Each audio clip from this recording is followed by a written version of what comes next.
Big boss ಮನೆಯಲ್ಲಿ ಈಗ ದೊಡ್ಡ ಜಗಳ ಶುರುವಾಗಿದೆ. ನಿಮಗೆ ಗೊತ್ತಿರಬಹುದು, ಮನೆಯಲ್ಲಿ ಗಿಲ್ಲಿ ಯಾವ ರೀತಿ ಎಲ್ಲರೂ ಕೂಡ ಟಾಂಗನ್ನ ಕೊಡ್ತಿದ್ದಾನೆ ಅಂತ ಹೇಳಿ. ಆದ್ರೆ ಎಲ್ಲೋ ಒಂದು ಕಡೆ ಧ್ರುವಂತು ಗಿಲ್ಲಿಯನ್ನ ನೋಡಿ ಸಿಕ್ಕಾಪಟ್ಟೆ ಉರ್ಕೋತಿದ್ದಾನೆ, ಕೆಳಗಡೆ ಮೆಣಸಿಕಾಯಿ ಇಟ್ಕೊಳ್ಳೋ ರೀತಿ ಮಾಡ್ತಿದ್ದಾನೆ ಅಂತ ಹೇಳಿ ನಿಮಗೆ ಗೊತ್ತಿರಬಹುದು. ಯಾಕೋ ಇದ್ದಕ್ಕಿದ್ದಂತೆ ರಕ್ಷಿತನ ವಿರುದ್ಧವಾಗಿ ಸಿಕ್ಕಾಪಟ್ಟೆ ಕೋಪಗಳನ್ನ ತೋರಿಸ್ತಾ ಇದ್ದಾನೆ. ನಿನ್ನೆ ಎಪಿಸೋಡ್ ಅನ್ನ ನೋಡಿದ್ರೆ ನಿಮ್ಗೆಲ್ರಿಗೂ ಕೂಡ ಸಂಪೂರ್ಣವಾಗಿ ಅರ್ಥ ಆಗುತ್ತೆ ಅವನೆಂತಹ ಊಸರವಳ್ಳಿ ಅಂತ ಹೇಳಿ. ಸೊ ಧ್ರುವಂತ್ ಆಡ್ತಿರುವಂತಹ ನಾಟಕ ನೋಡ್ತಿದ್ರೆ ಈ ವಾರದಲ್ಲಿ ಆದಷ್ಟು ಬೇಗ ಮನೆಗೆ ಹೋಗ್ತಾನೆ ಅಂತ ಹೇಳಿ ಅನ್ಸುತ್ತೆ. ಆದ್ರೆ ಒಂದು ಕಡೆ ಗಿಲ್ಲಿ ಡೈರೆಕ್ಟ್ ಆಗಿ ಎಲ್ಲೋ ಒಂದು ಧ್ರುವಂತ್ಗೆ ಸಿಕ್ಕಾಪಟ್ಟೆ ಅವಮಾನ ಮಾಡ್ತಾನೆ. ಅವಮಾನ ಅನ್ನೋದಕ್ಕಿಂತ ಕರೆಕ್ಟ್ ಆಗಿ ಮಾತಾಡ್ತಾನೆ. ಯಾಕಂದ್ರೆ ಅವನು ಆಡಿದಂತಹ ನಾಟಕವನ್ನ ಅವನು ಮುಂದೆನೆ ಬಟಾ ಬಯಲಾಗಿ ಮಾಡ್ತಾರೆ ಗಿಲ್ಲಿ ಅವರು. ಸೊ ಅಣ್ಣ, ನೀನು ಮಲ್ಲಮ್ಮ ಹೊರಗಡೆ ಹೋದ ಕೂಡ್ಲೆ ಏನ್ ದೊಡ್ಡದಾಗ ಹಾರಾಡ್ತಾ ಇದೆಯಾ, ಎಗರಾಡ್ತಿದ್ಯಾ, ಎಲ್ಲರ ಮುಂದೆ ಕೇಳಿಸ್ಕೊಂತಿದ್ಯಾ, ಕಾಣಿಸ್ಕೋತಿದ್ಯಾ ಅಂತಾನು ಕೂಡ ಹೇಳ್ತಾರೆ. ಇದರಿಂದ ಅವ್ರು ಹೇಳ್ತಾನೆ, ನನಗೆ ಮಲ್ಲಮ್ಮ ಹೋಗ್ಬೇಕಂತಾನೆ ಇತ್ತು, ಅವ್ರ ಮುಂದೆ ಒಂದು ಬಾಂಡಿಂಗ್ ಇತ್ತು, ಅದಕ್ಕೆ ಅವ್ರನ್ನ ಇದ್ದಾಗ ಆ ರೀತಿ ಇದ್ದೆ ಅಂತ ಹೇಳಿ ಹೇಳಿದಾಗ, ಓ ನೀನ್ ಮಲ್ಲಮ್ಮ ಹೋಗ್ಲಿಕ್ಕೆ ಕಾಯ್ತಿದ್ದೆ ಅನ್ಸತ್ತೆ. ಮಲ್ಲಮ್ಮ ಹೋದ್ಮೇಲೂ ಕೂಡ ನೀನ್ ಎಲ್ಲೂ ಅವ್ರ ಹೆಸರನ್ನ ತಗೊಳ್ಳಿಲ್ಲ, ಎಲ್ಲೂ ಒಂದ್ ಕಡೆ ಫೀಲಿಂಗ್ ಮಾಡ್ಕೊಂಡದ್ದು ನೋಡಿಲ್ಲ, ಅವ್ರ ಜೊತೆಗೆ ಕೆಲವು ನಾಟಕ ಆಡ್ಕೊಂಡಿದ್ದೆ ಅಂತ ಹೇಳಿ ನನಗೆ ಅನಿಸ್ತು ಅಂತ ಹೇಳಿ ಡೈರೆಕ್ಟ್ ಆಗಿ ಹೇಳ್ಬಿಡ್ತಾನೆ ಎಲ್ಲರ ಮುಂದೆ. ಅದಕ್ಕೂ ಮೊದ್ಲೇನೆ ಅವರು ರಕ್ಷಿತನ್ಗೆ ಓಟ್ ಹಾಕಿರ್ತಾರೆ, ಇವರು ರಾಶಿಕನ್ಗೆ ಓಟ್ ಹಾಕಿರ್ತಾರೆ. ಆದ್ರೆ ಇಬ್ಬರಿಗೂ ಲೆಟರ್ಗಳು ಸಿಗೋದಿಲ್ಲ. ಆ ಲೆಟರ್ಗಳು ಬ್ಲರ್ ಆಗಿರೋದು ಬಂದಾಗ ರಕ್ಷಿತ ಮತ್ತೆ ಧ್ರುವಂತ್ ಇಬ್ರು ಕೂಡ ಒಳಗಡೆ ಹೋಗಿ ತಗೊಳಕ್ ಹೋದಾಗ ಅವ್ನು ಇದ್ದಕ್ಕಿದ್ದಂಗೆ ರಾಶಿಕನ್ ಜೋರಾಗಿ ಎತ್ಕೊಳ್ತಾನೆ ರಕ್ಷಿತನ್ ಮುಂದೆನೆ.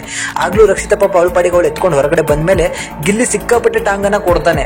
ಎಲ್ಲದನ್ನು ಕಾದು ಕೂತಿದ್ದಂತಹ ಧ್ರುವಂತು ಇದ್ದಕ್ಕಿದ್ದಂತೆ ಗಿಲ್ಲಿ ವಿರುದ್ಧ ತಿರುಗಿ ಬೀಳ್ತಾನೆ. ನೀವು ನಿಂಗೆ ಕಾಮಿಡಿ ಮಾಡ್ಕೊಳ್ದೆ ಜೀವನ ಮಾಡ್ತಿದ್ದಾನೆ, ಕಾಮಿಡಿ ಇಲ್ದಂಗೆ ಈ ಮನೇಲಿ ಒಂದು ದಿನ ಇರ್ಲಿ ಅಂತ ಹೇಳಿ ಚಿಟ್ಕೆ ಹೊಡೆದು ತೋರಿಸ್ತಾನೆ. ನಂತರ ಗಿಲ್ಲಿ ಹೇಳ್ತಾನೆ, ನನಗೆ ಎಲ್ಲಾ ರೀತಿ ಇರೋದು ಗೊತ್ತೈತೆ, ನೀನ್ ಸುಮ್ನೆ ನಿಂತ್ಕಳಯ್ಯ ಅಂತ ಹೇಳಿ ಹೇಳ್ತಾರೆ. ನೀನ್ ತಾಕೋತಿದ್ರೆ ನೀನು ಒಂದ್ ದಿವಸನೇ ಕಾಮಿಡಿ ಮಾಡ್ದೆ, ನಮ್ ಬಗ್ಗೆ ಮಾತಾಡದೆ ಇರೋ ನೋಡೋಣ ಅಂತ ಹೇಳಿ ಅವನಿಗೆ ಚಾಲೆಂಜ್ ಮಾಡ್ತಾನೆ. ಅವನು ನಿಂತರ ಗುಮ್ಮನ್ ಗುಸ್ಕಂತರ ಇರ್ಲಿಕ್ಕೆ ಅವ್ನು ಬಿಗ್ ಬಾಸ್ ಮನೆಗೆ ಬಂದಿಲ್ಲ. ಅವ್ನು ಬಂದಿರೋದೇ ಜನಗಳನ್ನ ಎಂಟರ್ಟೈನ್ ಮಾಡಕ್ಕೆ, ಒಳಗಡೆ ಕಾಮಿಡಿ ಮಾಡಕ್ಕೆ. ಅವನು ಕಾಮಿಡಿ ಅನ್ನೋ ಒಂದು ಕೆಟಗರಿಯಿಂದಾನೇ ಬಿಗ್ ಬಾಸ್ಗೆ ಆಯ್ಕೆ ಆಗಿರೋದು. ನೀನ್ ಯಾವಾಗ ಕೆಟಗರಿಯಿಂದ ಆಯ್ಕೆ ಆಗಿದೆ ಅಂತ ಹೇಳಿ ಎಲ್ರಿಗೂ ಚೆನ್ನಾಗಿ ಗೊತ್ತಿದೆ.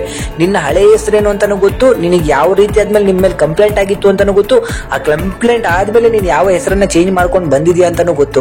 ಆದ್ರೆ ಗಿಲ್ಲಿ ನಿನ್ ತರ ಊಸರವಳ್ಳಿ ತರ ಎಲ್ಲದನ್ನು ಚೇಂಜ್ ಮಾಡ್ಕೊಂಡು ಬಂದಿಲ್ಲ. ಅವನು ಕಾಮಿಡಿ ಆಕ್ಟರ್ ಆಗಿ ಬಂದಿರುವಂತದ್ದು, ಅದಕ್ಕೆ ಅವನು ಕಾಮಿಡಿ ಮಾಡ್ಕೊಂಡೆ ಗುರುಸ್ತಾ ಇದ್ದಾನೆ. ಹೊರಗಡೆ ಗಿಲ್ಲಿ ಅಂದ್ರೆ ಸೌಂಡ್ ಬರುತ್ತಾ, ಧ್ರುವಂತ್ ಅಂದ್ರೆ ಸೌಂಡ್ ಬರುತ್ತಾ ಅಂತ ಹೇಳಿ ಈಗ ಇನ್ನೆರಡು ವಾರದಲ್ಲಿ ಹೊರಗೆ ಬರ್ತಿರಲ್ಲ, ಅವಾಗ 100% ನಿಮಗೆ ಕ್ಲಾರಿಟಿ ಅನ್ನೋ ಸಿಗತ್ತೆ. ಮನೆಯಲ್ಲಿ ಗಂಡಸಾಗಿ ಆಡೋದನ್ನ ಕಲೀರಿ. ಯಾವುದೋ ಒಂದು ಹೆಣ್ಣಿನ ಮೇಲೆ ಹೋಗಿ ದ್ವೇಷವನ್ನ ಸಾಯಿಸೋದು, ಅವರನ್ನ ಟಾರ್ಗೆಟ್ ಮಾಡೋದು, ಇನ್ನುಳಿದಂತೆ ಯಾರಾದ್ರೂ ಅವರ ಪರವಾಗಿ ಮಾತಾಡೋಕ್ ಬಂದ್ರೆ ಅವರಿಗೆ ಏನೋ ಒಂದು ಹೇಳಿ ಟಾಂಟನ ಕೊಡುವಂತ ಕೆಲಸ ಮಾಡೋದು. ನೀವು ಬೇರೆ ಯಾರನ್ನಾದ್ರೂ ಎದುರು ಹಾಕೊಳ್ಳಿ, ಗಿಲ್ಲಿನ ಮಾತ್ರ ಎದುರು ಹಾಕೋಬೇಡಿ. ಅವ್ನು ನಕ್ಕೋತಾನೆ, ಸರಿಯಾಗಿ ಕೊಡ್ತಾನೆ, ಮಾತ್ರ ಅದನ್ನು ಮುಟ್ಟು ನೋಡ್ಕೋಬೇಕು, ಆ ರೀತಿ ಕೊಡ್ತಾನೆ. ಸೊ ಇದ್ರ ಬಗ್ಗೆ ನಿಮಗೆ ಏನಿಸುತ್ತೆ ಅದನ್ನ ಕಮೆಂಟ್ ಮಾಡಿ ತಿಳಿಸಿ. Thank you.